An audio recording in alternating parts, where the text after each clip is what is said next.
Mana shu ayanchli ahvolda yotgan 3 yoshli Javohirga biz yordam berishimiz zarur. Shu videoni oxirigacha ko'ring. Biz Surxondaryo viloyati Muzrabot tumanidamiz. Mana shu Javohirga biz sizlar bilan birgalikda yordam bergani keldik. Boshi nima uchun shishib ketgan? Boshida o'simta bor. Hozirgi kunda o'sha o'simta boshida suv yig'yapti. Oldin shunt qo'yilgan bo'lgan Samarqandda va mana shu shunt orqali suv oldirilgan bo'lgan va mana shu shunt ham vazifasini o'tab bo'lgan va mana shu shuntni zudlik bilan oldirishimiz kerak ekan, ya'ni infeksiya ko'p yig'ilib ketgan ekan. Hozirgi kunda liqildog'idan suv olinyapti ekan. Mana shu sababli hozirgi kunda har 3 kunda birida suv oldirar ekan.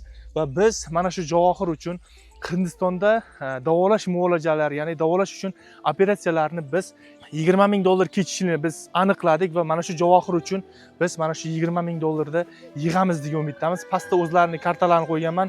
Imkon boricha ehson qilamiz. Ehson qila olmayotganlar shu videoga like bosib, Allohdan shu bola uchun shifo so'rashingizni iltimos qilamiz. Shu videoni kimnidir istoriyasida ko'rsam juda ham xursand bo'laman. Mana shu bola uchun yaxshilikni birga qilsak, Xudo xolasa Hindistonga ketayotgan videolarni, tuzilgan videolarni qo'yib boramiz va mana shu videolarni o'tkazib yubormaslik uchun bizning kanalimizga obuna bo'lib qo'yib, bizlar bilan yaxshilik qilishda davom etinglar.